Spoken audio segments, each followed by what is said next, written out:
But welcome to today's forum. We're going to talk about U.S. Army Corps and Bowser regulatory updates. So the first part we'll have the Corps. We have Brian Yagle talking to us, and then the second part will be Bowser with Ken Powell, David Demmer, and Ben Meyer.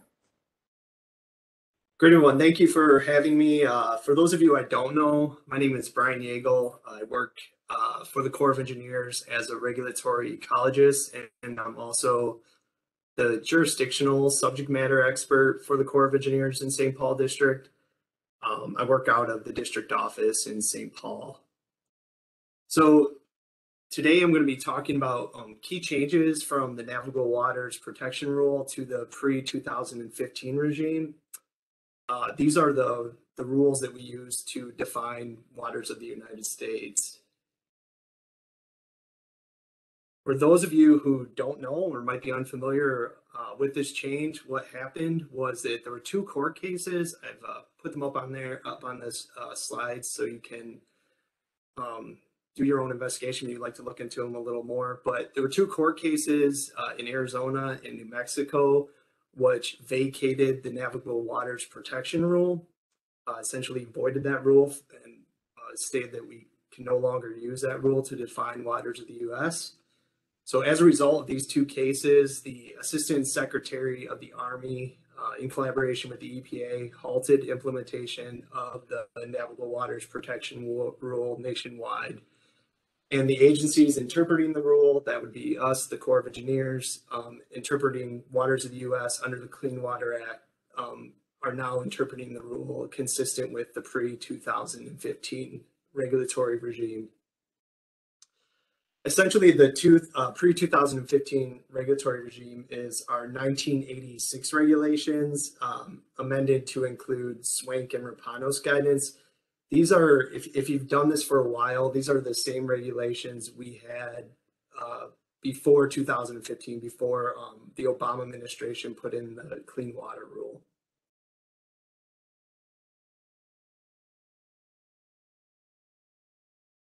So some things you should know if you're holding an approved jurisdictional determination, an NWPR, approved jurisdictional determination. Because this rule, NWPR, was vacated, those AJDs can no longer be used for permitting within the Corps.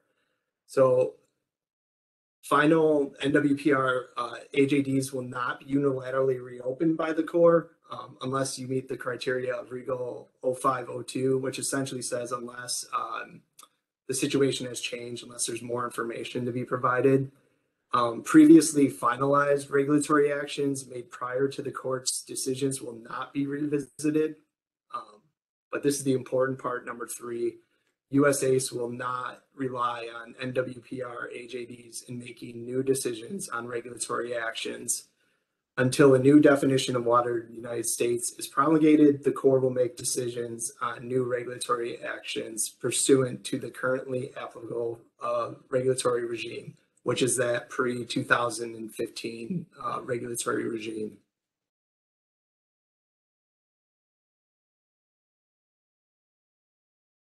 So I just want to put it as simply as I can. What this means is that USACE will not issue a permit or no permit required letter based on an NWPR AJD. So if you have one of these AJDs currently and you were planning on using it for a project, you really need to reach out to your project manager that issued the AJD and discuss the alternatives moving forward, whether it would be to get a new AJD under the pre-2015 regime or to go forward with the project with no AJD. You need to reach out to the project manager. I understand that this may be new information to some of you, so I also would put my name and number at the end of this presentation, and I would be available for to talk over phone or via email about this if anyone would like to talk about a specific project.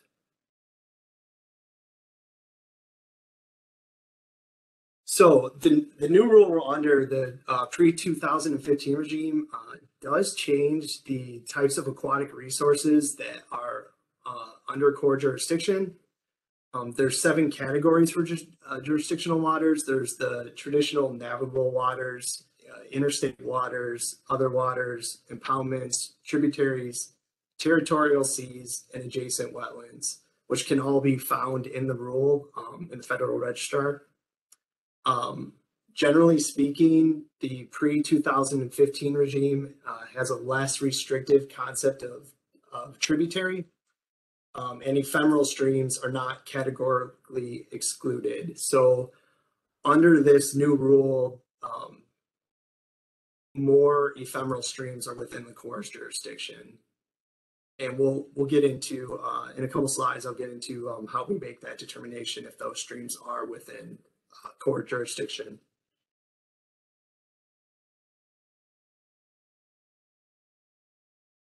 The new rule also has 4 different criteria for adjacent wetlands. There's number 1 would be abutting with a continuous surface water connection. So those are the wetlands that physically abut a tributary. The number 2 is an unbroken surface or shallow surface connection to jurisdictional waters. So those connections, so the wetland does not have to be abutting a tributary, but may have a surface connection to the tributary. Those connections may not be jurisdictional in themselves. So for example, a swale or a ditch constructed in upland could serve as a connection for those wetlands. Wetlands are adjacent if they're physically separated from jurisdictional waters by man-made dikes or barriers, natural river berms, beach dunes, and the like. So that's a change. A man-made feature like a dike cannot sever jurisdiction, but even some natural features, such as beach dunes, whatever, would not sever jurisdiction there. And the proximity to a jurisdiction water is reasonably close. This one's not used too often. There's no threshold for that. So that would be one that if it was used to a certain jurisdiction, you want to talk to the project manager on the specific location for that wetland.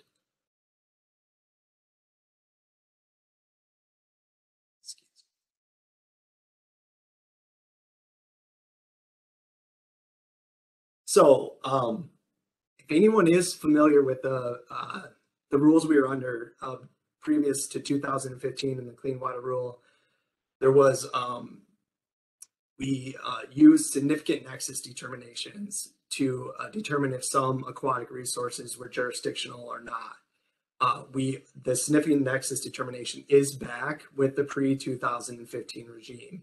So essentially, significant nexus determination is used to determine if aquatic resource has more than insubstantial or speculative effect on the chemical, physical, or biological integrity of traditional navigable waters.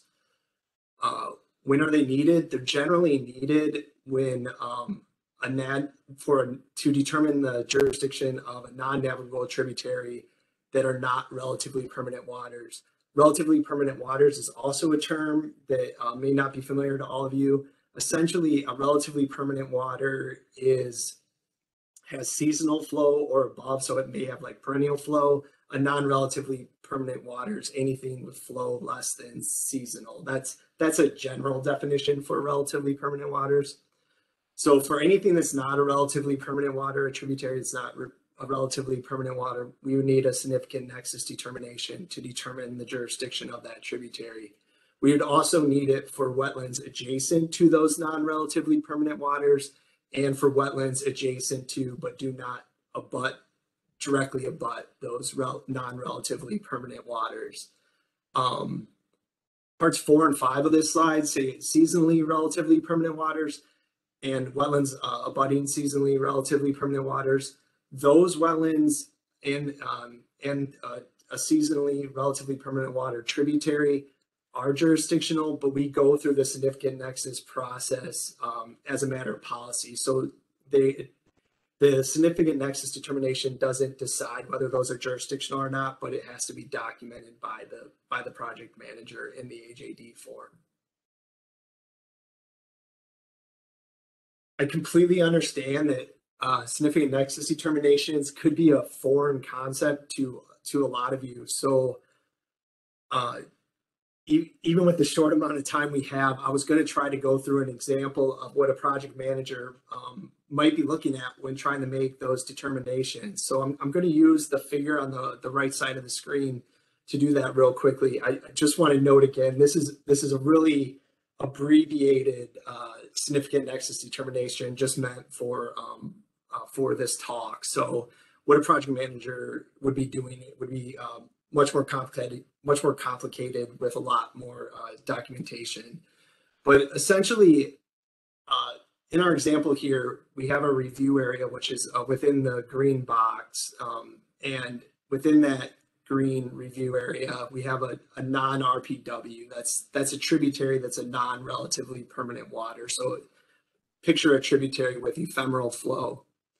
In this example, this tributary we're going to say is flowing towards the east, towards Johnson Lake, which is in that the northeast corner of the figure. Because this is a non-relatively permanent water, if we were determining the jurisdictional status of this tributary, we would have to do a significant nexus. To do that, the project manager would identify the relative reach of the tributary. So the relative reach is essentially based on the stream order.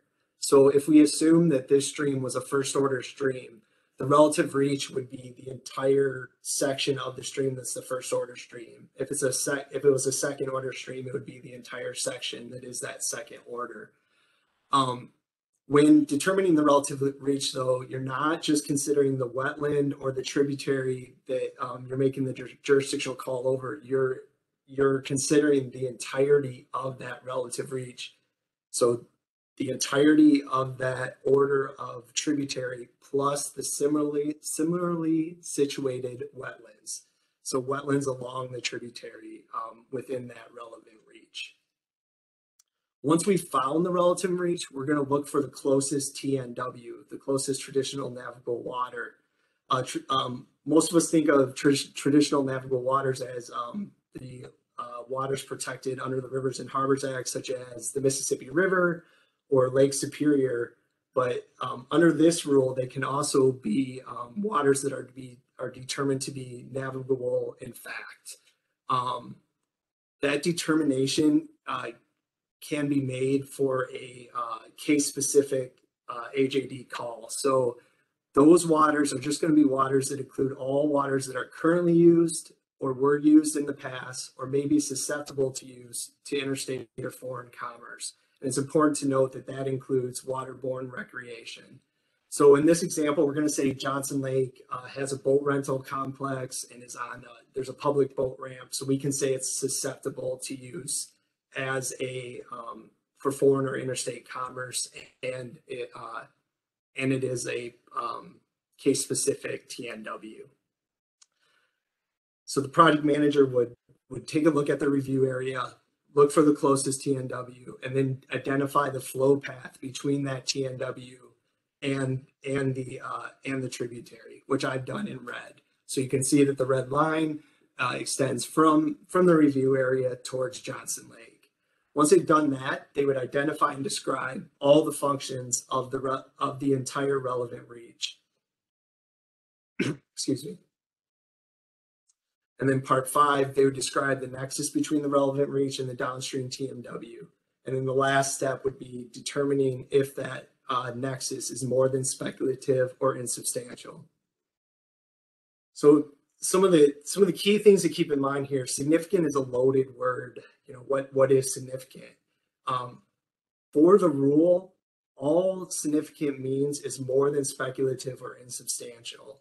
So all the PM is trying to show here is that there is a connection between that relevant reach, between that tributary or wetland and all the similarly situated wetlands and along the relevant reach and the TNW.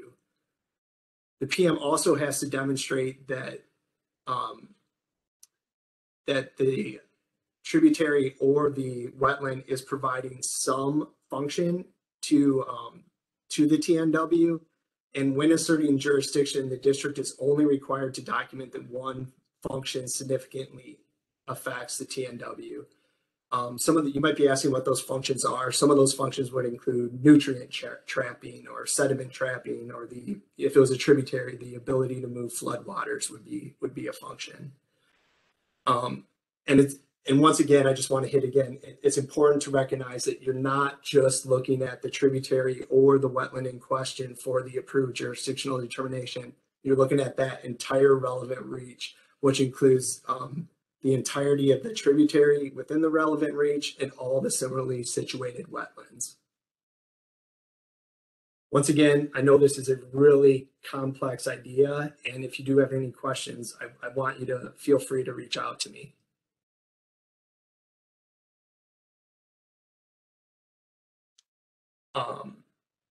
Additionally, under the 2015 regime, there's two types of excluded waters. Those are your prior converted croplands, which the Corps will continue to rely on NRCS determinations for those, and then wastewater treatment system exclusion, which is essentially saying any part of a wastewater treatment system that is designed to meet requirements of the Clean Water Act is excluded from 404 jurisdiction. So if any type of system that may need a 402 permit.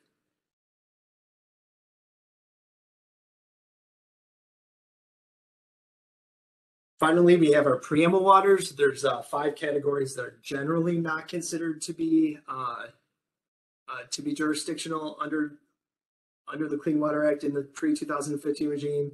And these include non-tidal drainage or irrigation ditches excavated on dry land. They also include artificially irrigated areas that would revert to upland if irrigation ceased, artificial lakes or ponds created by excavation and diking of dry land to collect and retain water, which are used exclusively for such purposes as stock watering. Part D, artificially reflecting ponds or swimming pools or other small ornamental bodies of water created by excavating or diking dry land to retain water for primary aesthetic reasons. And then lastly, water-filled depressions created incidental to construction. It goes on to explain that one a little bit more, but the important part there is to remember the construction has to be ongoing. And if a construction site is abandoned, those waters can come back under Corps jurisdiction.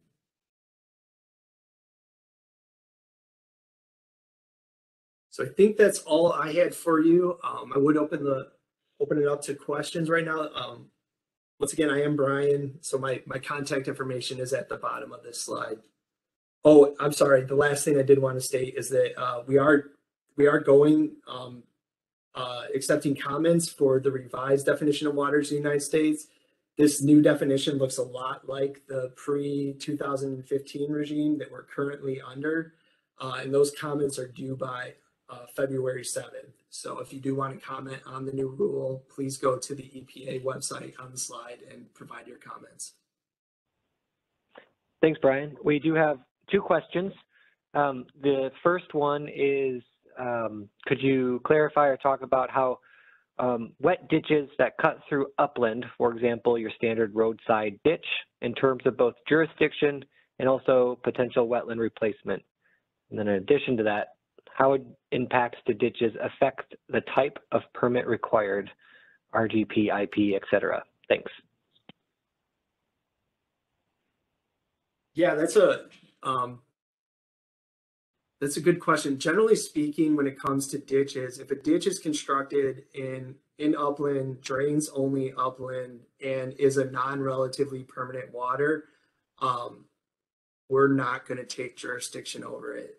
The way that our district has looked at it for a while is by looking at if the ditch is laterally draining a wetland, we might take jurisdiction over that portion of the ditch.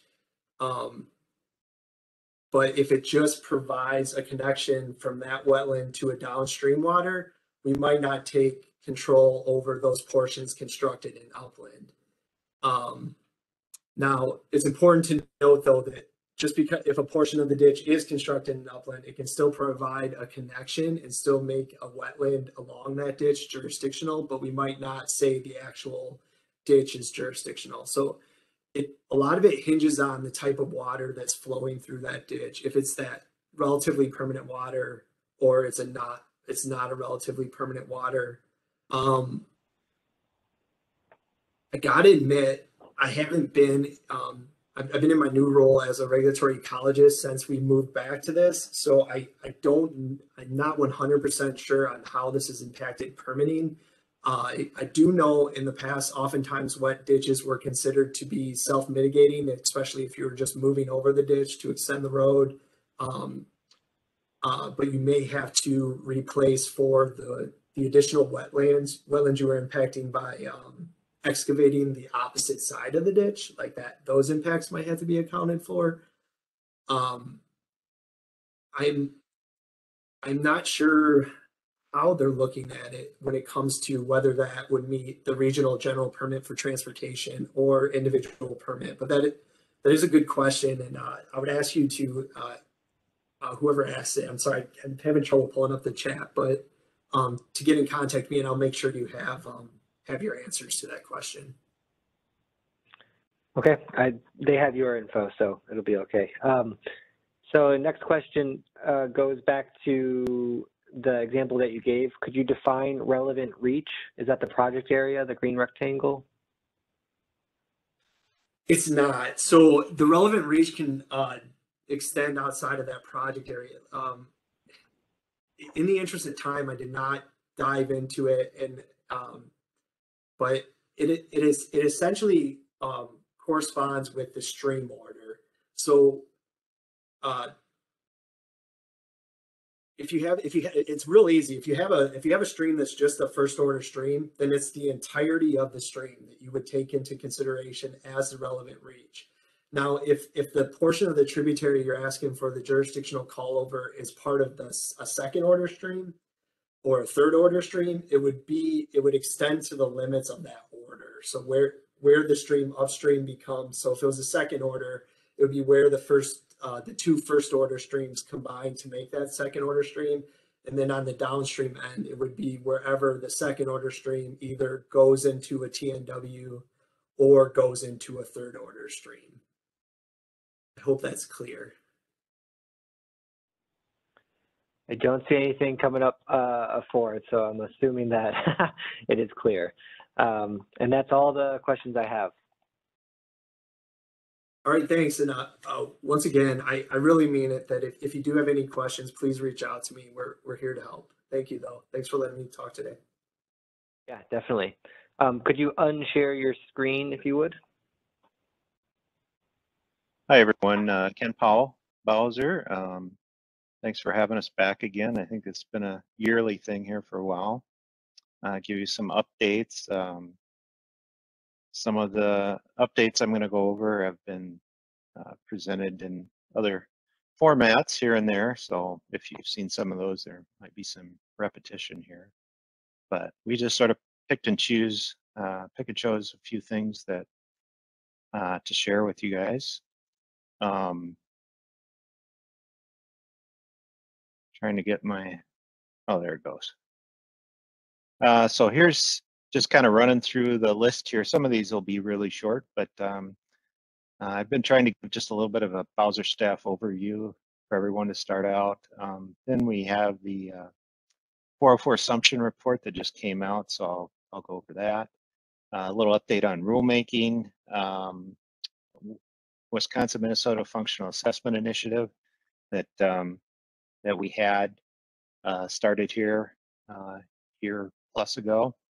And then a little overview of the banking program, some WCA program activity reporting, and then some new guidance and our certification program. And Ben and David will chime in here on that, starting with the new guidance. So, you all know this, but I think it's good to just kind of put it in perspective for everyone again, and for those that are not familiar, again, we're the Bowser State Agency. I mean, much like our like DNR and PCA, we do differ a little bit in that, you know, Bowser has like a 20-some member board with appointments by the governor, and they rotate terms, and that's different than PCA and DNR, which have commissioners that are appointed by the governor every time there's a political change in office. So that makes Bowser a little bit different in terms of agency. Now our role is to promulgate, oversee the implementation of WCA. And you can see here there's, you know, basically the three prongs of WCA are the local government units, which administer the act. We do oversight, and DNR is enforcement. Now, again, I'm leaving out some of the little details. For example, Bowser administers those portions of the program that LGUs can't individually do. For instance, the banking program, administration of the banking program, and of course, for public water projects that involve public waters and WCA. But in general, this is kind of the breakdown. So here's kind of a list of the current staff. Les Lim is section manager, program assistant Amy Waters. Some of you are registered for classes and whatnot have probably interacted with Amy. And then we divided up into myself. Over here are the operations supervisor, and then these are all the regional wetland specialists you see on the left here. And then Dennis Rodiker is the new mitigation supervisor, and we have two mitigation specialists, Kane Radel and John Overland. Also Carol Straney monitoring.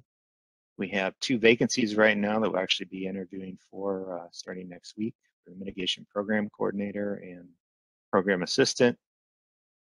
And those of you who might remember Eric Mooring, who retired, and he's still working a few hours here and there on a post-retirement contract. So that's the staff. Just a little bit about who does what. I'm sure most of you are familiar with the wetland specialists who run TEPs, advise LGUs, oversight, and coordination with other agencies. You may not be as familiar with Kane. Kane Radel is, we have obtained a couple large grants from NRCS that can be used to encourage the development of agricultural wetland banks. And so Kane is pretty much, that's his full-time job, finding and developing those agricultural banks and also helping with the review of ag banks. John Overland, he's there primarily to advise the wetland specialists on bank reviews, coordinate with the Corps, oversee the bank application tracking, and help develop forms and tools and whatnot. Carol, she's our monitoring coordinator. She spends a lot of her time with developing monitoring plans for the local government wetland replacement program, road wetland replacement program, and also helps with the development of monitoring and vegetation guidance.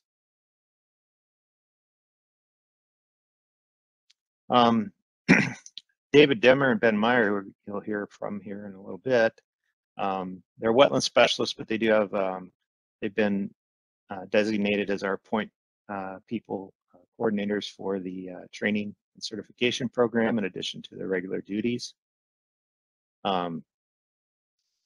Amy Waters, she's kind of does a little bit of everything for the section, but she does process the local government road wetland replacement program applications that come in. She does the training registration for the classes and the tests, and it's with a number of other things.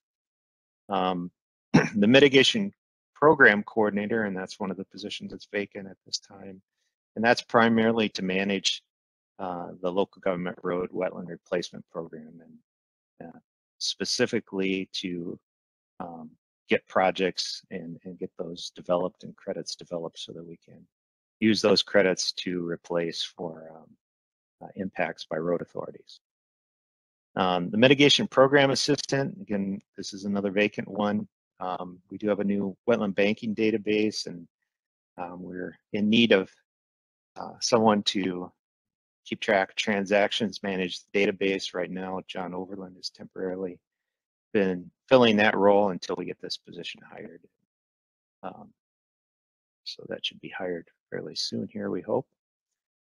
Kate Stephenson, another wetland specialist, he's been tasked with coordinating some of the local government reviews and audits. And some of you may be familiar, Bowser has a program called PRAP, Performance Review and Assistance Program, which is essentially going into local government units and doing an evaluation of their efficiency and making sure that they're doing the tasks that they're supposed to be doing.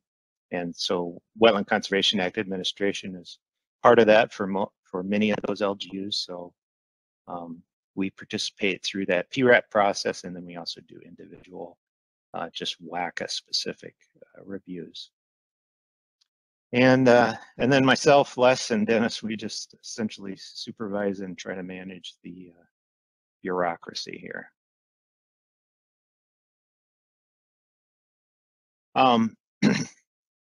So I'll talk about 404 assumption. Now, I talked about this last year, I believe, at the last presentation. This particular presentation is going to focus on the report that was just given to the legislature probably yesterday, as it was due February 1st. And if you have listened to some of the board meetings, EQB board meeting or Bowser board meeting, you might have seen this already. I apologize, but this just kind of runs through the main content of the report. And I'm not going to talk too much about some of the nuts and bolts of it that went into it. I talked about that last year. I'll touch on it briefly, but this is just focusing on the funding estimates. So again,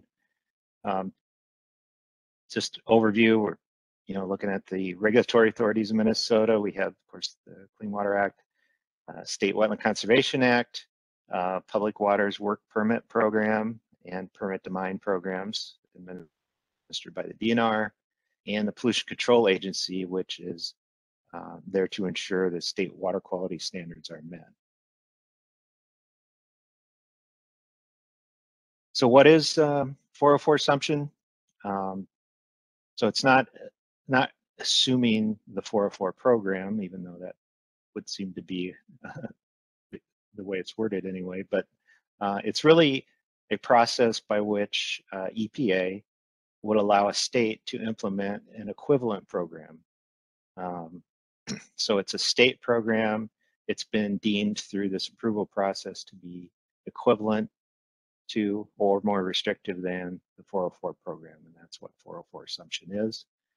So essentially, at the simplest level, you have a state permit, and if there's overlapping federal jurisdiction, right now there would be 2 permits issued, which I'm sure a lot of you are used to. Under assumption, there would just be the 1 comprehensive state permit.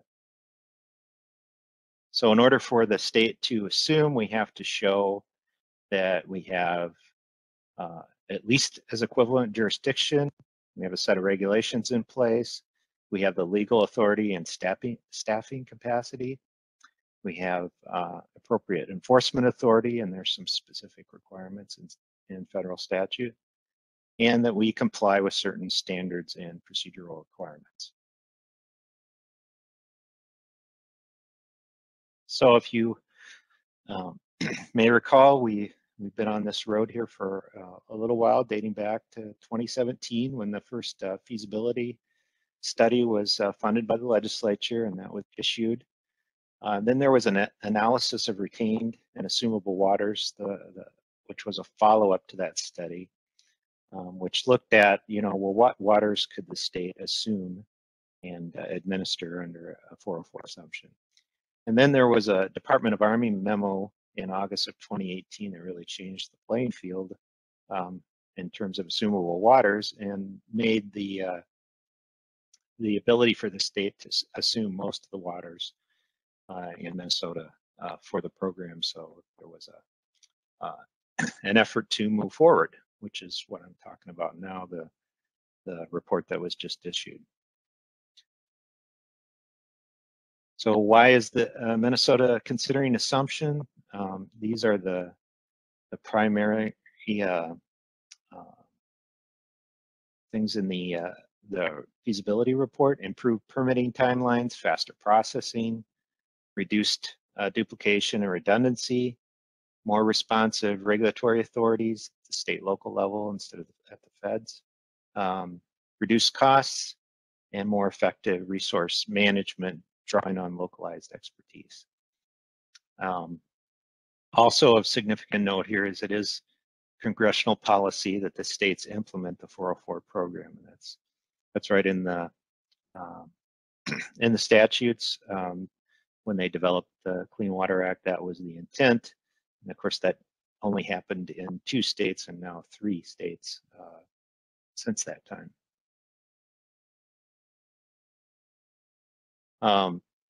So there was legislation back in 2020 and 2021 to develop this report.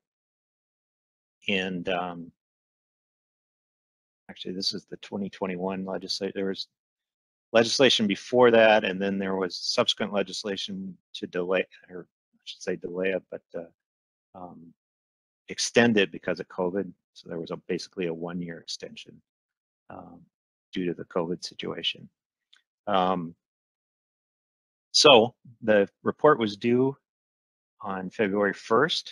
And again, this is a report on funding needed for the state to assume. And also, we were tasked to begin to develop and assemble the materials for an assumption application package.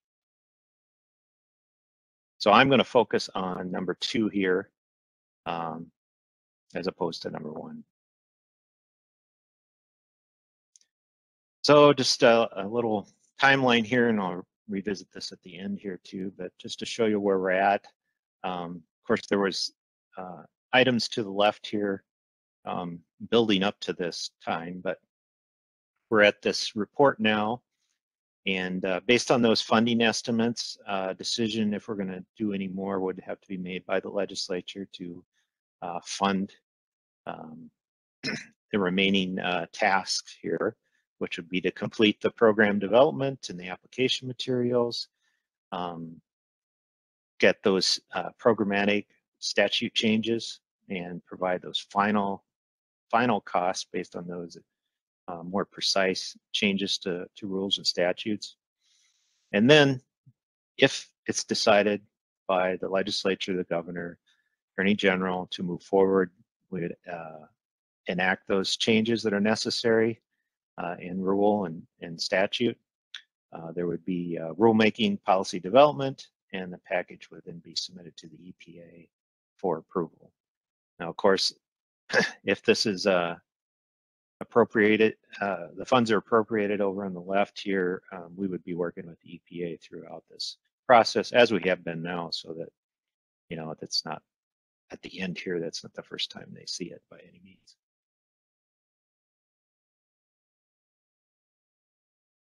So this report basically looking at 404 assumption requirements that are in the federal statute, and then we took those requirements, looked at what program changes we needed, what staffing we needed, and then converted those into cost estimates.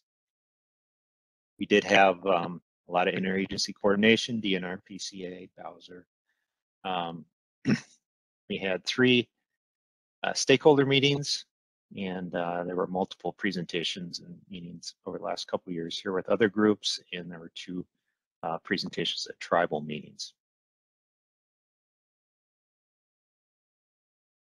So those primary factors affecting the cost for the state to assume, the big one here, the first bullet, and this is what I think I talked about quite a bit last year, was about for the Wetland Conservation Act, Bowser must be the permitting authority. So the EPA determined that current structure of WACA would not work for assumption because they needed a state agency to be the actual entity that issues a permit. Now, through what we've worked out with them is it doesn't mean that we can't have local government unit involvement, and essentially through issuance of general permits, we can have a structure that's very similar to the WCA structure now, except for, again, Bowser would be the ultimate permitting authority. The other thing that we had to do for the Wetland Conservation Act is expand the regulatory scope a little bit. For the most part, the state regulates way more activities and way more resources than the 404 program currently does, but there are a few little gaps. One of those is non-public water basins. So these are basins that are, or at least portions of basins that are too deep to be considered wetlands, but they're not big enough to show up on the public waters inventory. So we would have to expand jurisdiction to regulate those. There are also some stream reaches that are not public waters. And as Brian showed on the other one, we don't know exactly which stream reach. It's a case-by-case basis for them to assess whether it's under federal jurisdiction or not. So we're going to have to develop a system where we have all the stream reaches in Minnesota under a regulatory authority. And then the Wetland Conservation Act hasn't, over the years since '91, been administered on federal lands, except for those instances where the state might have an easement, like for a road or something, through federal lands. But for assumption, we're going to have to implement WCA on federal lands. There's also some expansion of mitigation standards and options, particularly for the public waters program. And then we would need to develop a system to screen applications for impacts to federal threatened and endangered species and historic properties.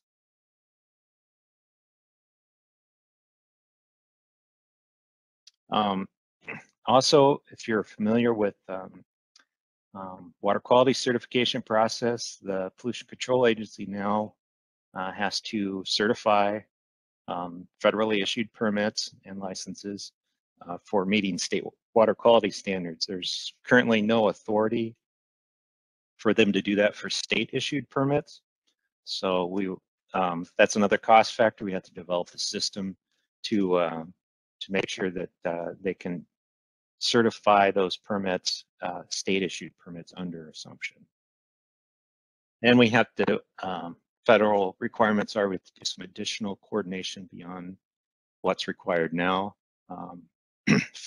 with the tribes, adjacent states, and other federal agencies. There's also an annual reporting requirement to the EPA. We've identified the need for an online permitting system to facilitate the above tasks. And frankly, we need an online permitting system, period, even if we don't assume, but certainly going to be essential under assumption. And public outreach, staff training, all those things that will result in more time and cost. So these are the estimates. I would consider them pretty conservative at this point. So this is annually. You can see by agency note here that MPCA has no additional costs. So the system that we've at least drafted out now for the MPCA to certify state issued permits would essentially, it's almost exactly the same as they do now under the 404 program. So they had decided that it really wouldn't be a net increase in cost for them to do that. There's also some one-time funding required, and that's kind of spelled out here. And I'll just show you in the next slide what that's related to. Again, that online permitting system, as you know, some of you worked with DNR's MPARS permitting system that would have to be updated and upgraded, I guess, to accommodate some of these additional federal requirements. And essentially some of these programmatic changes, amending state statutes and rules. We still have to go through the state rule making process, which is time consuming, expensive. We have agreements with federal agencies, the Corps of Engineers, EPA, potentially Fish and Wildlife Service, and just training and outreach and sort of all these intangible costs here.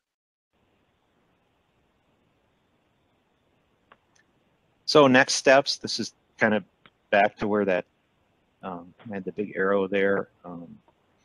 The legislature would have to appropriate funds, to finalize the application materials, and they'd also have to pass legislation to allow the statute changes to occur, rule changes. And then at that point, if the powers that be at that time, the governor and legislature and attorney general to a certain extent, decide they want the state to move forward, and there would be the execution of the interagency agreements, the submittal of the application package to EPA, and EPA would review that. It's essentially like just reviewing a permit for them. Presumably at that time, it's not like they wouldn't know what was in it. So it's just more of a formal process. And then if they accept it, then the state would have to go ahead and accept it and implement the program. So a lot of ifs, and a lot of it's, it's all in the hands of the legislature at this point, and whether they decide to move forward or not. And again, we're just fulfilling the task of the legislation that was passed to start assembling the materials and giving the cost estimates.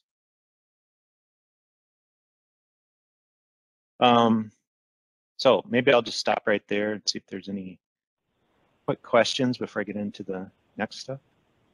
Yes, we have one question that's up. Is there a specific timeline for the EPA to review the assumption application? Yeah, I think it's like I don't remember exactly. It's like a 60 or 90 day thing. It's not, it might even be 60 days. So it's not very long considering all the work that goes into it and how long it takes to get there. I can tell you that, some of you might know that Florida just recently assumed a little over a year ago. Their application package was, 1,200 pages or something. I mean, it was just, there's everything in there. It's quite a package. So that just to get the materials together is quite a bit of work. There's application forms, legislation, and all kinds of stuff in there. So we've been using their package that they submitted to EPA as a model, and it's helpful in some regards, but they have such a different system over there that it's we sort of have to invent our own because of the way we're structured compared to Florida. And Florida has a lot different issues, particularly with federally listed endangered species. That's really a huge part of their program. And then the other big difference is that Florida assumed, but they did not assume the banking program. So they just left that with the Corps. So that would not be something that we would do. So this doesn't affect the banking program? It would here, yeah, if we did it, but then Florida it didn't. Okay. They just how made would it that affect choice. it here? Well, there just wouldn't be any Corps involvement. Just like with permits, yeah. Except for the, again, in those areas where retained water, where they retain jurisdiction over those major navigable waters. So the last question we have here, are there public comment periods in the next steps? No, there's not really a public comment period because there's no action. So the only thing that was done was we were ordered by the legislature to produce a report, and then that was submitted to the legislature, and so there's no decision or anything like that.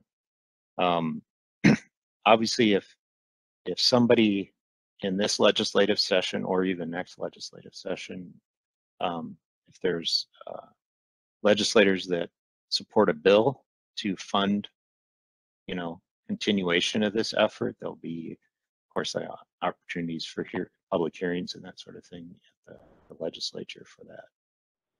But in terms of this, there's no official public comment until, like, if we got all the way down to submitting to EPA, then there would be some public comment there. Okay, so public comment once EPA gets a hold of it. But until then, as another comment says here, the public comment period would be contacting your legislatures. Yeah, yep. And as we, we've been having, like, for the development of this report, we've been having stakeholder meetings, and so there's plenty of opportunity to comment, and just like anything else, comments can always be to us or DNR during the process. Another question just came in. Realizing that there could be a lot of variability depending on a lot of factors, if everything went right, what would be the soonest Minnesota could assume if they decided to do so? Yeah, that's $1 million question. Well, say the legislature said, move forward at this legislative session, I think it would be at least 2 to 3 years. That's probably a realistic. This is a big deal at EPA. It was a big deal for Florida. It'd be a big deal if we went that far. And the requirements now and the back and forth with EPA staff, I just think it would take at least 2 to 3 years. That's all the questions we have now, so feel free to move on. Okay. Just a little quick update on rulemaking. There was a, if you recall, WCA rulemaking was started way back in 2015, and various reasons why that never was finished, and there were subsequently several statute changes that occurred right after that. And so now the rulemaking has been restarted. There was a publication in the State Register on January 18th. And there's a new public comment period lasts until March 19th of this year. And that's certainly not the only time to comment on during the rulemaking process, but that there's always this initial comment period when we kickstart rulemaking, and it's related to, well, what should we focus on, and that sort of thing with the statute changes. Now, we already did that in 2015, but we're doing it again because so much time has elapsed. The comments that were submitted back in 2015 are still applicable, so those aren't lost or anything, and all the work that we've done, I think, is still applicable. So, but again, we're just sort of restarting it. The last statute change was in 2017.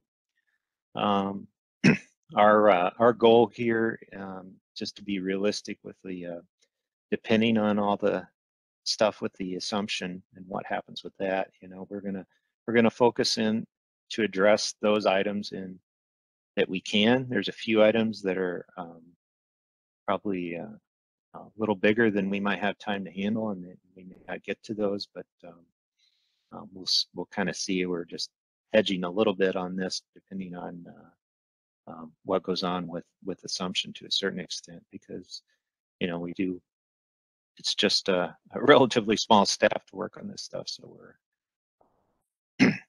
we don't have like a dedicated rulemaking team. It's just the same people that are implementing the program. Try to fit this in, plus assumption stuff if the legislature moves forward. So that's kind of where we're at now. If you, or anybody wants to make some initial comments on those as you restart, you can go to that state register notice. It's also on our website, and submit comments that way. And then, of course, as we develop rule proposals, there'll be comment periods too.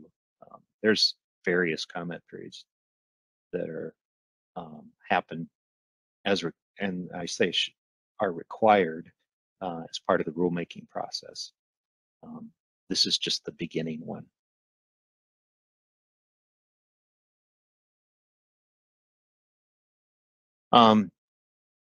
Just a quick update. I think I went over this last year too. As some of you know, we have this. We're partnered with Wisconsin, so Minnesota and Wisconsin Wetland Functional Assessment Initiative, and this is where we got together and decided that both states were in need of an updated functional assessment tool or tools to better implement both of our programs. So we developed an interstate agreement, and then we applied for an EPA grant, which we received, and so we're off and running. We've got a steering committee and some technical advisory groups. So we started that, and I'm just going to show you where we're at without getting too into the weeds here. So here's this first bullet. That's the agreement we did to start off. Then we formed a steering committee, the two states plus EPA. Then we have some technical advisory groups that we form. We did secure funding through the EPA grant, and we do have a consultant. I don't think they just haven't signed the contract yet. There's still some details being worked out. Wisconsin is the entity that's hiring the consultant on behalf of the effort. So I didn't put a check mark yet, but it's pretty close. And then we've already started meeting the technical advisory groups. I've had a couple meetings now, and I think making good progress. Then after that, we'll be drafting a tool and a user manual, doing some field testing next summer, we hope, and then finalizing the tool and associated documents. So not much to share in terms of the details because we haven't really got that far yet. We were hoping to really dive into it more when we had that consultant help to help coordinate, keep us on task. So that's just a quick update of that.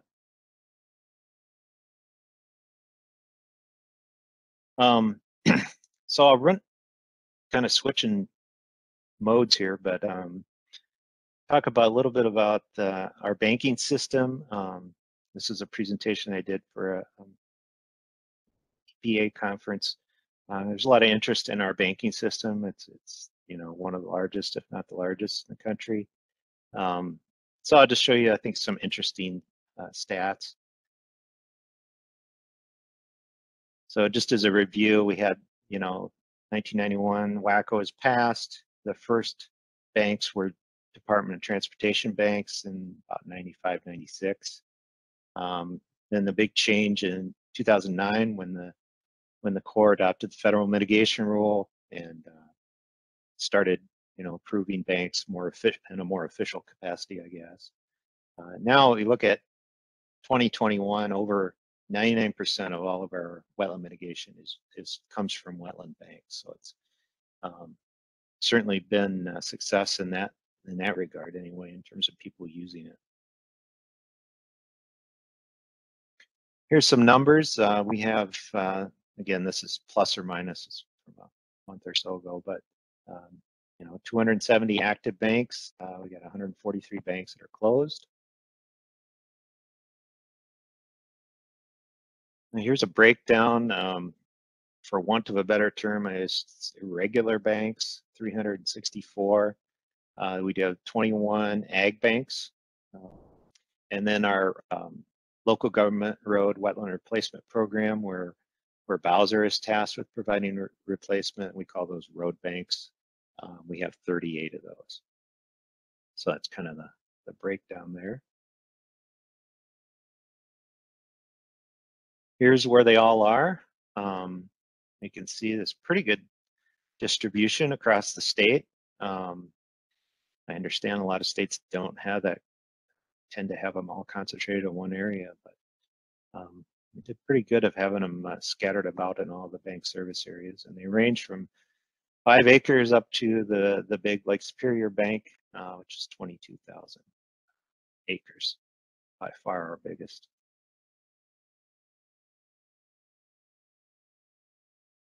Here's a little trend John Overland put this together just to kind of show how the wetland banking transactions, and this is just the number of transactions, it's not the number of credits, but it just kind of shows you how banking activity just took off here and has stayed, you know, relatively steady across the years in terms of just the sheer number of transactions.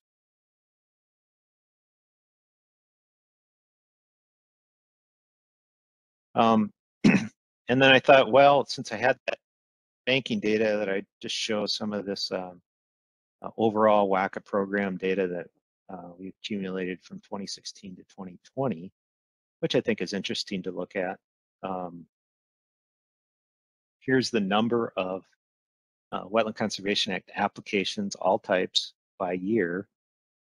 And you can see, you know, it's actually remarkably steady, I think. I mean, you know, the bars make it look a little different, but the scale, I mean, it's like between 2,000 and 2,500 almost every year. We had a little uptick in 2020, it appears, a little bit. But yeah, just surprisingly even.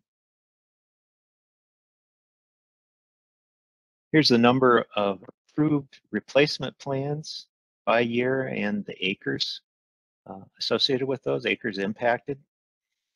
And you can kind of see that it doesn't vary a ton either.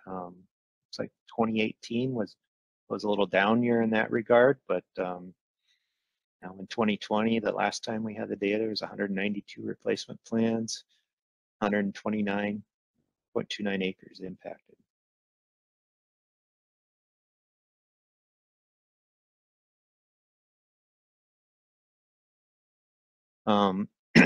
So here's the replacement showing use of wetland credits versus project-specific replacement. And you can see that just how very few project-specific replacement we have in the state. It's almost all use of credits. That's been pretty high since at least 2016.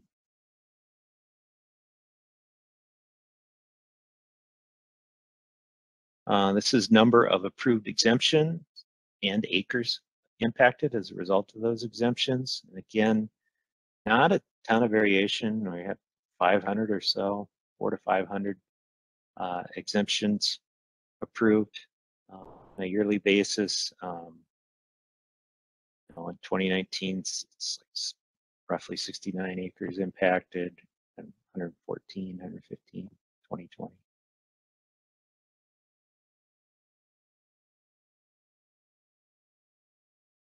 And just to pick out the de minimis exemption, just to show a few numbers on that. In 2020, we had 179 de minimis approvals, resulted in a little under 10 acres. Not sure why in 2017 there were more de minimis approvals in that year, but again, not a ton of variation. And you know, these numbers too, you can take those with a little grain of salt. I mean, these are numbers that are reported to us by local government units, and which, you know, I think the vast majority of them, you know, are very good, accurate numbers, but there's certainly the potential to have a few mistakes in there when you have 200 50 some odd LGUs reporting data, there's bound to be some errors. We do some QA, QC of the wetland specialists, but you know, it's a lot to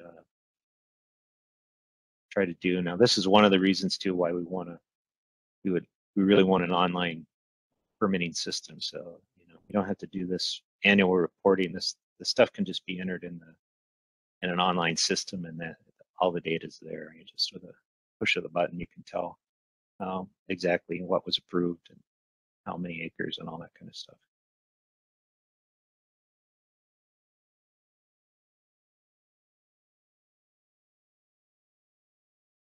And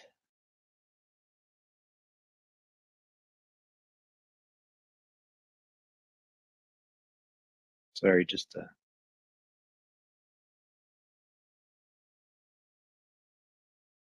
I can't,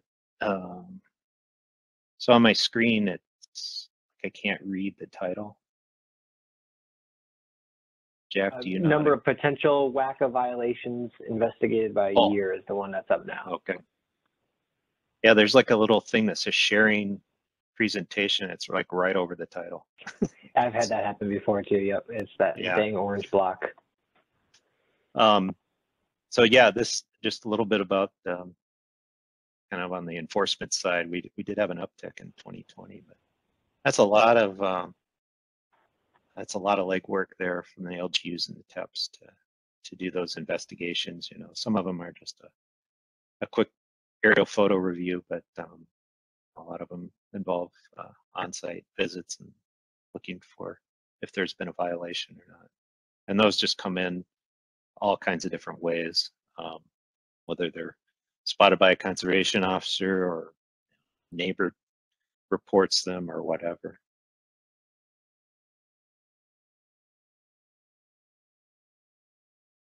So I'll just stop there. Any questions on some of the data here?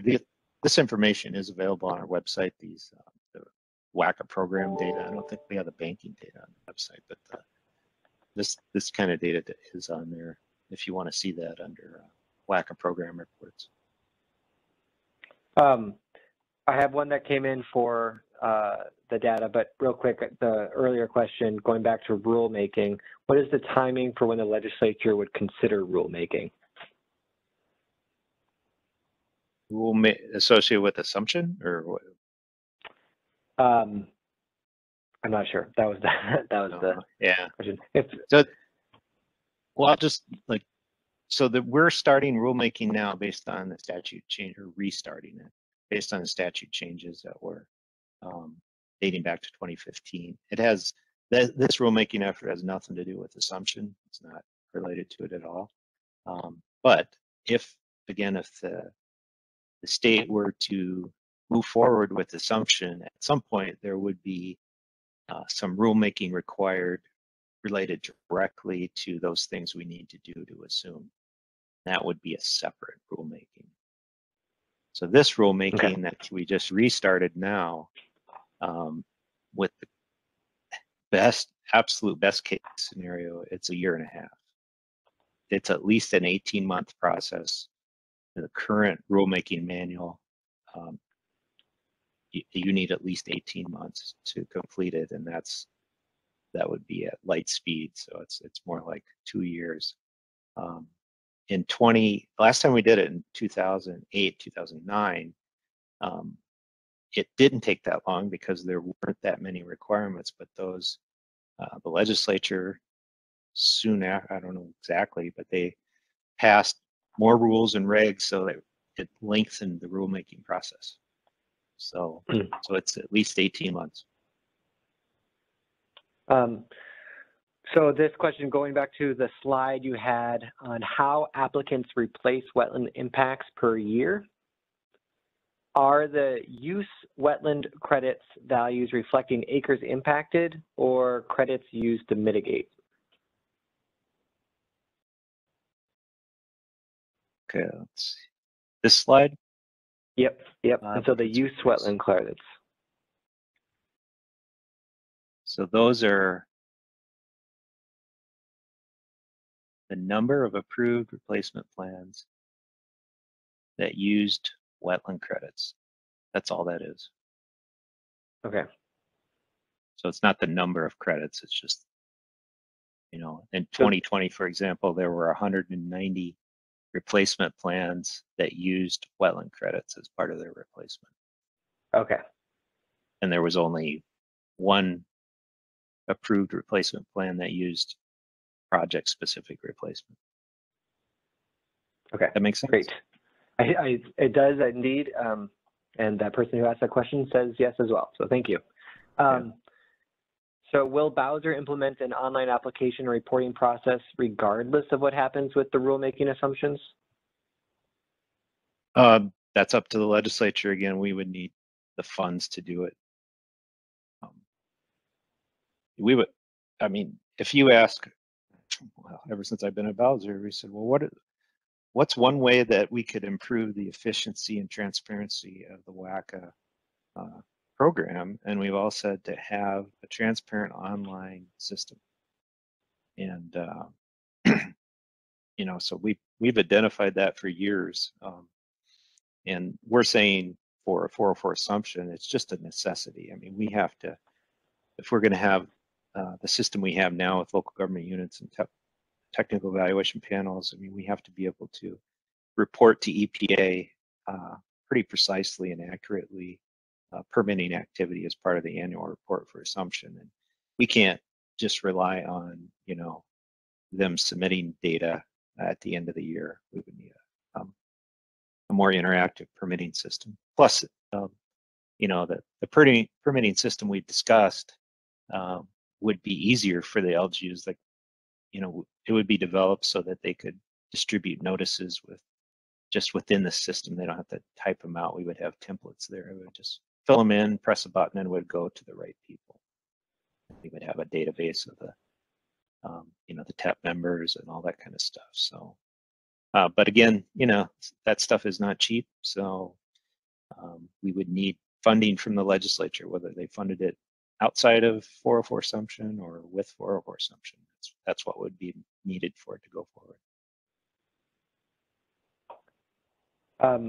I have one clarification bit from David Demmer that LGUs also report the square feet of wetland to be impacted via an improved replacement plan, kind of, I think, going back to that graph. So another question. Yes, if there are, yep. Oops, yep. If there are 2,000, so give about 2,300 applicants annually and about 150 projects where there are mitigated impacts and about 500 exemptions, what happens to the remainder? Are these avoided impacts? Well, the remainder of that, so the applications include lots of, there's delineation approvals, exemptions, no losses. So that's the other part of it. Okay. I mean, we could break it down, but I didn't. And there we just focused on the replacement plans and the exemptions. Okay. Well, that's all the questions I see now, so I can move on. All right, I'm just going to do, so I just want to remind folks, I did send some emails out. There has been some new guidance documents that were issued in 2021, and it's more of a reminder to remember that they're there. And I'm just going to cover one, and then Ben will take over, talk about a couple others. Here are the three. Vegetation monitoring, which I'm going to talk about. There was a solar guidance, so to speak, and then guidance on wetland water depth. So this is that vegetation monitoring for mid-story wetland mitigation sites, and so this was something that was done with the Army Corps, EPA, and Wisconsin DNR. All participated, and so it was a collaborative document. It wasn't just Bowser, but it ended kind of going out under our letterhead, so to speak. And it talks about some of these, hopefully some useful information on, vegetation monitoring plans and what the agency would be looking for in a plan, and types of methods to use. And there's kind of just some highlights here. You know, it kind of walks through a process of identifying goals for the particular wetland project, and then objectives. How do they, specific things are going to be done to accomplish whatever the goal or goals are, and then the metrics. So what are the things that we can measure then to show that we've achieved these objectives and goals? And then, of course, identify the performance standards associated with those measurements. And then the credit releases, of course, are based on achieving those performance standards. And then there has to be a monitoring plan that obviously feeds all of this stuff up here.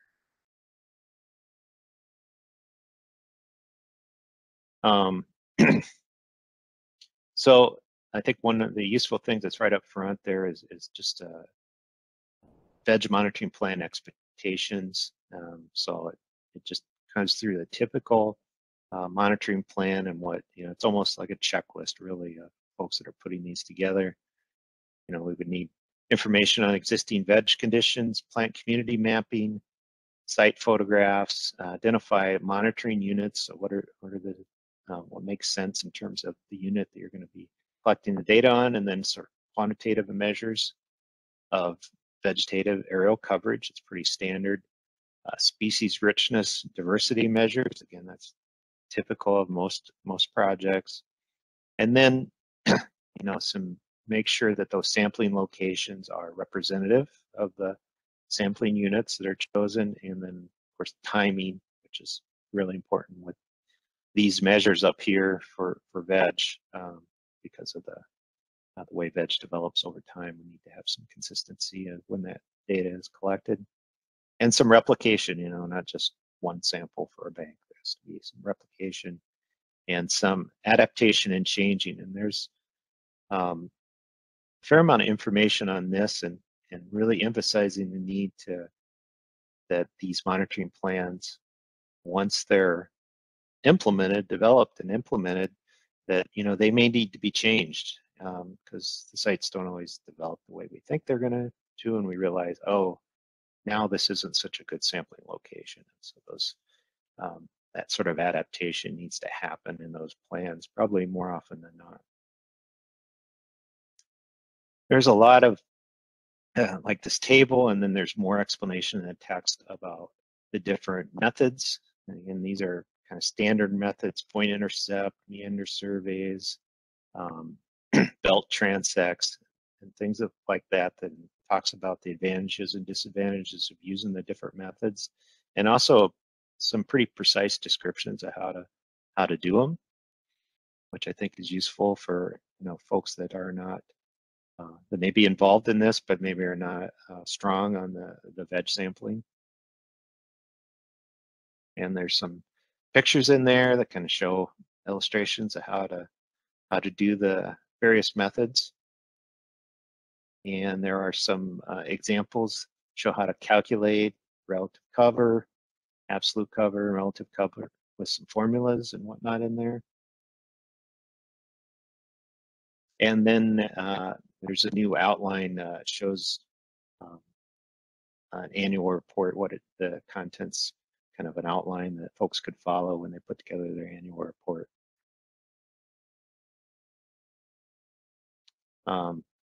And there's some examples, and Carol's provided a lot of these from the projects that Bowser does that people can use as examples. For example, a table like this that has the performance standards, the community, and then it has data from both 2018 and 2019 side by side. Then, of course, as you do subsequent years, you could add more columns. That really is a good way to present the information to show how the site is progressing. It helps the reviewers.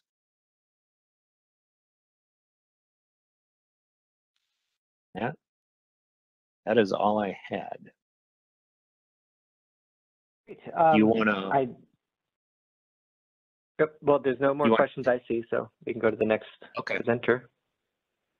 Yeah, we'll just let Ben take over, and then there's kind of questions at the end of all of it, we can take those. Yes, yep. So Ben, I'm making you a presenter, so you should have control over changing the slides.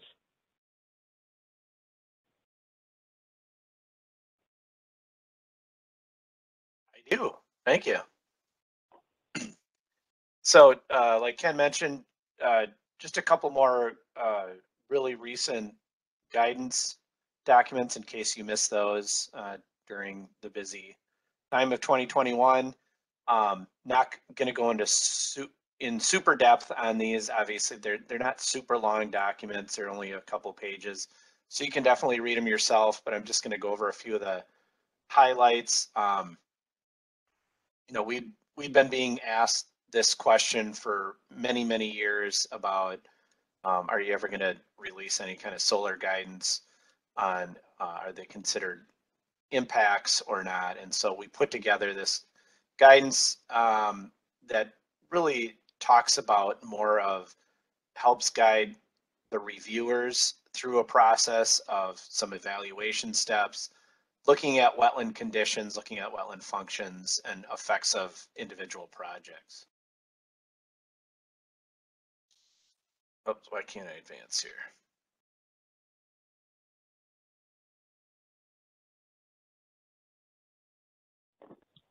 Just make sure you have your click the screen to make sure it's selected on there. That was it. Thank you, Jack. So basically, there's some in the guidance. It talks about evaluating your site. So do the delineation. We're looking at sequencing still, so we're not just jumping right into go ahead and throw the panels in the wetland. We still want to look at avoiding, minimizing, and replacing for those impacts. And those impacts, we're making sure to define as things that are creating fill, right? Like access roads, transformer pads, things like that. Then we're looking at, you're going to need to look at what type of solar panel installation it is. Is it helical piles? Is it driven posts? Are they mounted on concrete piers? What is the type of installation? And then is there a significant impact? If we're not talking about impact for direct fill, right? We're talking about the posts for the solar panels. How are we looking at that as an impact to the wetland function and value? So we may not be talking about a direct fill impact, but we're talking about what are those functions and values that may be lost as a result of the solar installation. So for an example, we're going to look at a site like this. This is an actual site that we reviewed for solar. We're looking at things like effects on the watershed, the amount of wetland on a site, how much wetland is there, can it be avoided, can it be minimized, the level of disturbance. Obviously on these, they're pretty heavily farmed. You can look at series of aerial photos if they're farmed every year. Maybe they're fairly low quality reed grass type wetlands, so that would be that wetland condition. If you're proposing say like a state seed mix for wetlands after the solar installation, that would be a post condition, so there actually may be an improvement there. And that comes into play with the application. Is it going to have some kind of vegetation restoration plan? Obviously, if it's just going to be some kind of turf mix under the whole thing, that's a little bit different. But a lot of what we're seeing is there are some state seed mixes that have been designed for solar installations. And so that's really what we're kind of keying into. And so what type of habitat changes? Obviously, if it's a row cropping and you're going to a perennial native seed mix, that's going to be an improvement for habitat, especially if it's maybe a pollinator friendly mix, where before it was just corn and soybean rotation.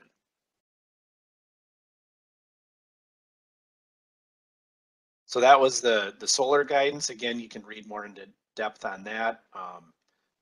Like I said, it's more of a guidance and checklist for reviewers to do. It's not meant to be an end all be all and give you an answer of is my site exempt or not from needing replacement. And then the last one here is, I think some of you that have been in TEPS or maybe some of the training this past year have heard some of the water depth changes. We kind of drilled that into everybody's mind, and now we're actually having to change again to memorize a different number. It's 8.2 feet now. So basically this was an update that's been around for a while. That was kind of the need when we looked at when you're trying to consider what's a wetland versus a deep water habitat. So some of the change came about looking at important considerations. So we're looking at, I think everybody's kind of seen this one graphic before, but it had a different number in there before. Now we're looking at 8.2 feet. Basically some research that came out that said, you know, rooted vegetation, the difference between that and what's considered emergent vegetation now has this 8.2 foot cutoff, and you have to have soil. So 8.2 feet or deeper, then we can consider a deep water habitat. So I threw in a little graphic, kind of a bathymetry survey, what it might look like, where you would have the wetland cutoff at that 8.2 feet and a deep water habitat at 10 feet. So that's kind of that average depth. We're not necessarily requiring people to go out and do bathymetric surveys of every wetland now to determine that. Obviously, it's only going to come into play if you're, you know, proposing some kind of impact, maybe an excavation or something like that. But really looking at using that vegetation as a surrogate for water depth and what activity might be regulated if it's in a wetland or if it's essentially a non-wetland, which would be that deep water habitat, and any conversion, right? When we're talking about excavation, so conversion to deep water habitat now would be greater than that 8.2 feet.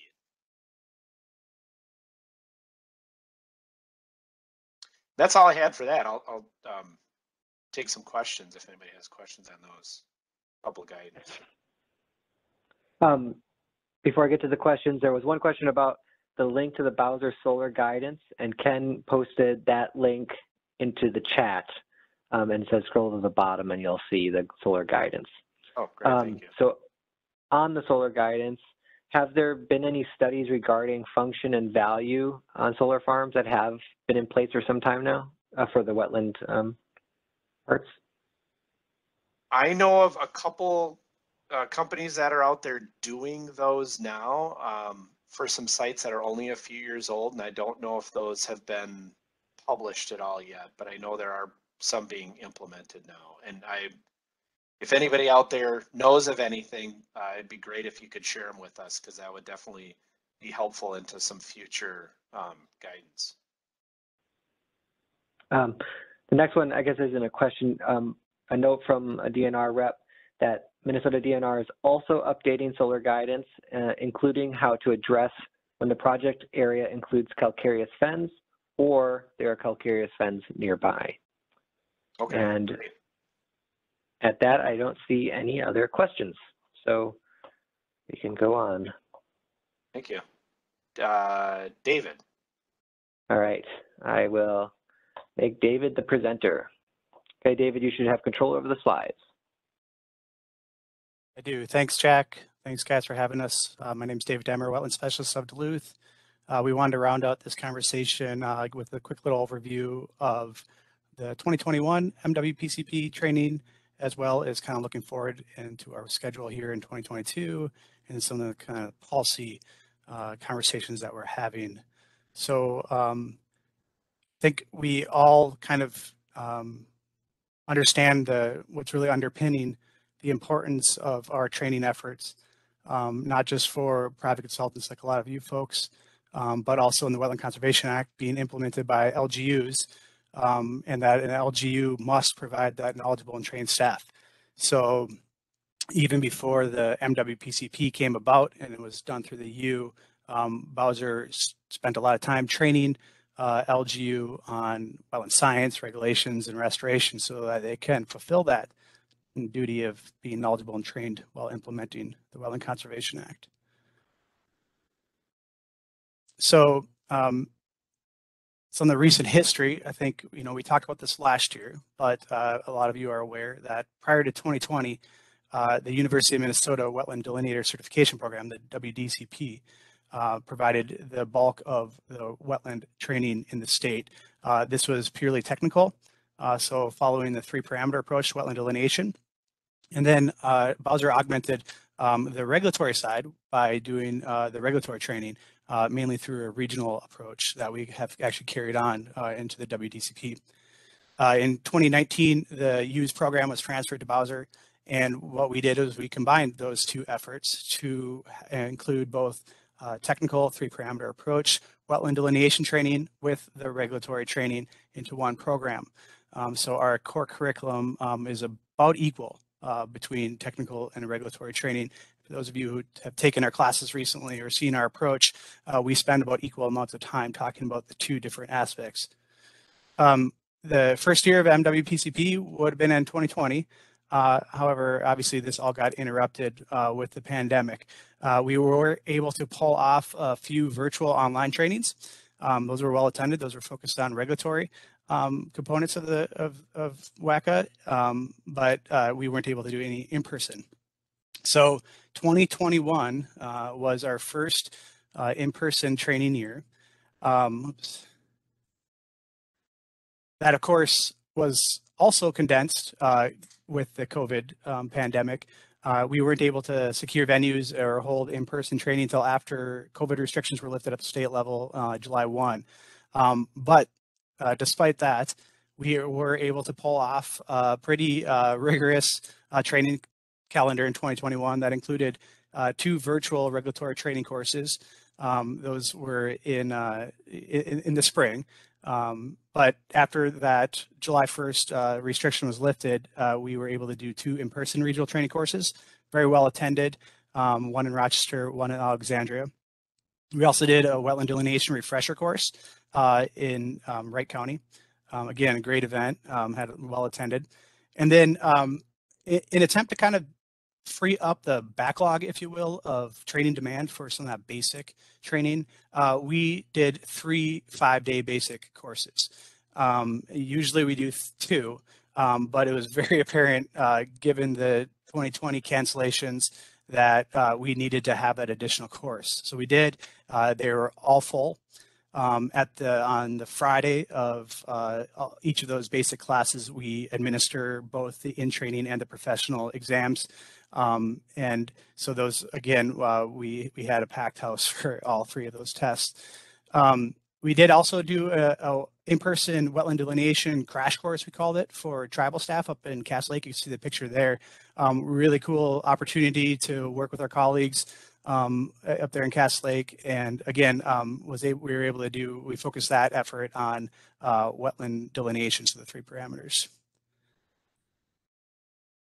So in all, we had over 170 people attend the virtual training courses each day. So that was 2 half-day training courses.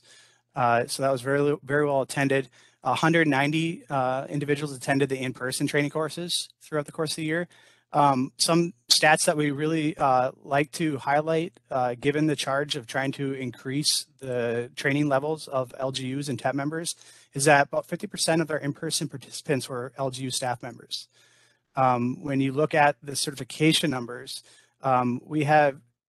we were able to get an increase of 24 new certified wetland professionals and 71 certified in-training professionals, where again, about 70% of those certified individuals were LGU staff. So in total right now, we're at 458 certified. That includes about 55% of that are professionals. The remaining are, of course, in training. But when we look at our numbers, since the program has started, we have increased the LGU and TEP membership certification levels by almost 30%. So we really feel like that's very important that we're doing this, and kind of feel like those numbers reflect initial success so far in this. So that's kind of the goal, is trying to get everybody trained, but also having this focus of regulatory to keep LGU and SWCD staff getting the regulatory training and then becoming certified. So we're happy with those numbers. So just yesterday, we announced our 2022 training schedule. I think everybody probably on this call here got an email through one of our chains. Otherwise, we can post our website in the chat, or you guys can find it on our website. But this year we are hoping for a quote unquote normal year of training. It will be one where hopefully we could start our training in May, our in-person training. But before that, we do, given the level of participation in the virtual training, we are going to hold a crash course in WCA administration here in February, in just a couple weeks actually. This will be 2 half days in the morning. They will be eligible for 3 online CECs.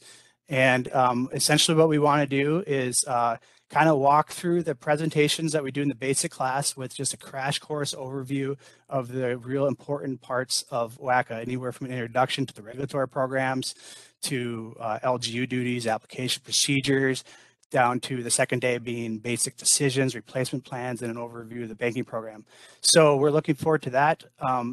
Registration is not required for that, so just be watching your email, and we will be sending out a link next week for that. And if you have folks in your office or around you who are curious about just basic WCA administration, that is the course for them. From there, we're going to return back to 2 basic courses. There are 2 basic wetland delineation and regulatory classes. That will keep the same locations, Arden Hills. This one shifts back a little bit to the beginning of July versus the end of April or end of June. But July 11th through 15th in Arden Hills, and then Brainerd up there at the Northland Arboretum, September 12th to 16th. And then, of course, we will be offering and administering both of the exams on the Friday of both of those classes, so July 15th and September 16th. Our in-person training, then, to round that out, we are excited to begin to kind of open up our program to more expert level courses. Our idea is that we will focus on a parameter a year essentially and offer expert level training for that parameter. This year we're going to do hydrology. So in the Twin Cities metro area, we're going to have an interpreting wetland hydrology data course where this will kind of focus on well monitoring installation, interpreting hydrology data, interpreting antecedent precipitation, and those kinds of things related to hydrology. So that's the beginning of May, May 3rd. And then we will continue our regional training approach where we kind of try to hit the 4 corners of the state in a rotation. And these are 2-day trainings. So the first day is typically focused on regulatory training. And then the second day is technical 3-parameter.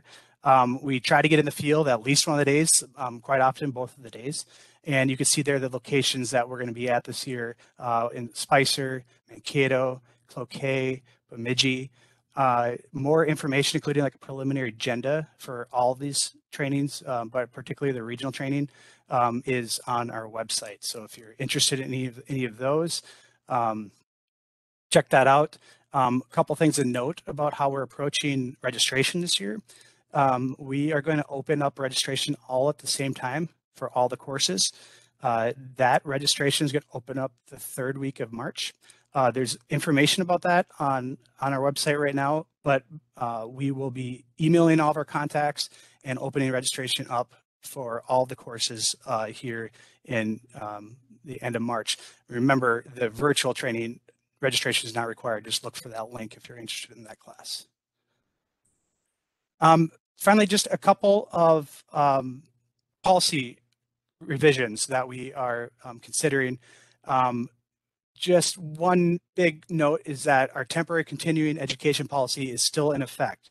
So that's our current renewal period that was extended and expires now December 31st, 2023. And if you recall that we discussed last year that what that does is 1, reduces the continuing education requirements for this renewal period from 18 down to 12. It also increases our training hours look back when folks apply for the professional exam, increasing that look back from 3 to 4 years. Again, trying to make up for that lost year of 2020 that was canceled. We are also in the process and in conversation of policy changes related to continuing education and certification and exam policies. The main things to note for you guys is one, we're going to be rounding all of our credits now to the nearest half hour versus the nearest hour, because we do periodically approve for 2.5 hours. So we're going to be we made that shift. We also put added a couple just clarifying comments in our policy regarding which events do not qualify for CEC.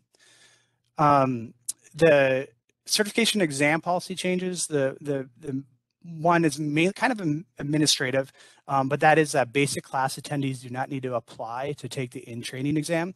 So if you are in a basic class and you're going to take the test that Friday, the in-training exam, you qualify by completing that course. So we're just going to kind of eliminate that extra step, extra paperwork to apply then to have to take the exam. As long as you complete the course, you can.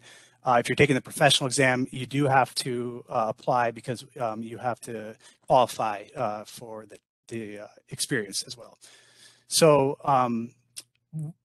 probably the last thing that I want to mention on the policy front, because I know there's been a lot of conversation, including last year when we were talking to this group, is concerning the online hours.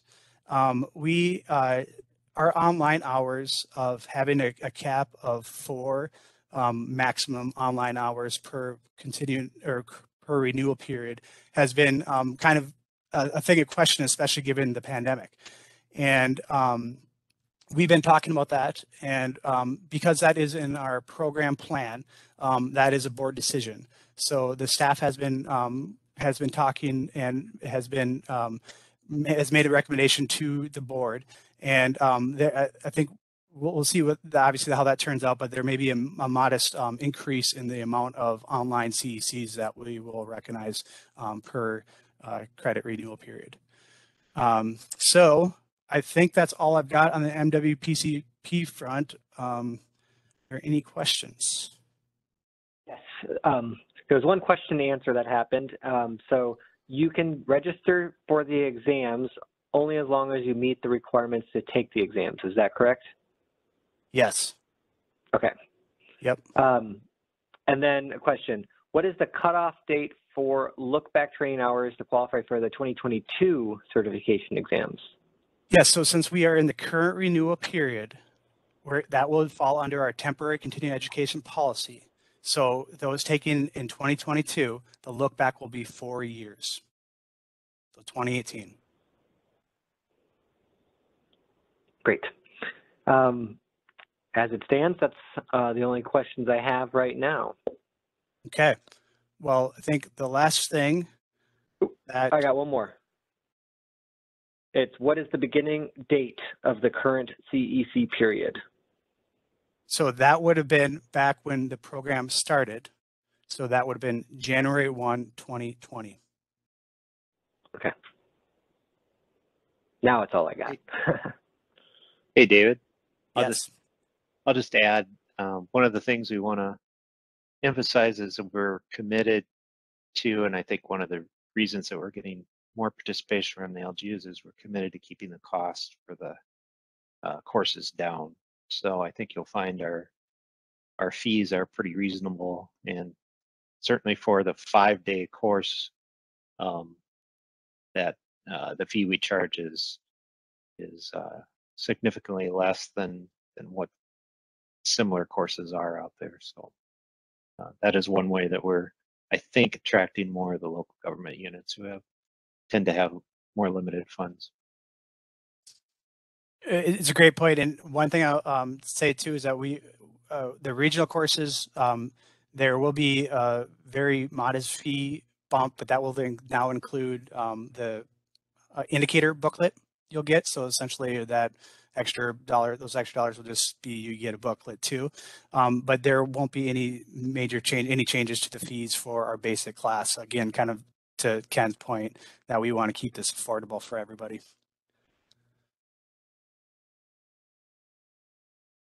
So yeah, happy World Wetlands Day, everybody. David, can I just make a clarification on the one question on the renewal period? Sure. Essentially, the first renewal period deadline is anyone that opted into the program from the WDCP program. And it seems kind of weird because it seems like a long time ago, but like David was saying, because 2021 was or 2020 was all canceled. If you remember that you opted into the new program, your renewal period now will be that December 31st, 2023, like David had on the slide. Yeah, so essentially everybody, unless you pass the exam this year, Correct. Everybody else who's certified is going to be coming up on that renewal period.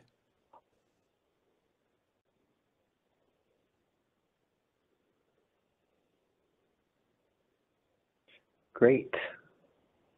Any more on that World Wetlands Day? No, this is. Yeah, Ben stuck this in on me, so. He just took this right off the Society of Wetland Scientists website. There's some links that you can go to and do fun stuff. I know in years past, if people have kids and stuff, you can even print off coloring books with wetlands on them and things. So yeah, if you really want to geek out, there's a ton of information on their website.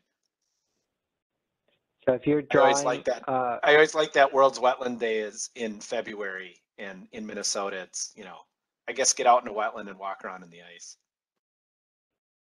I was going to say, if you're coloring in a wetland and it's not coloring outside the lines, it'd be coloring outside the delineation.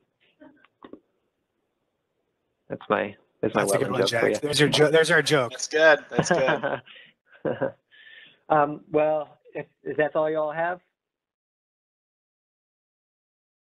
Yes. Yep. Yeah. Thank you. Great. So Brian, Ken, Ben, David, we really appreciate you all giving us these updates. This is a very well attended forum. So we really appreciate it.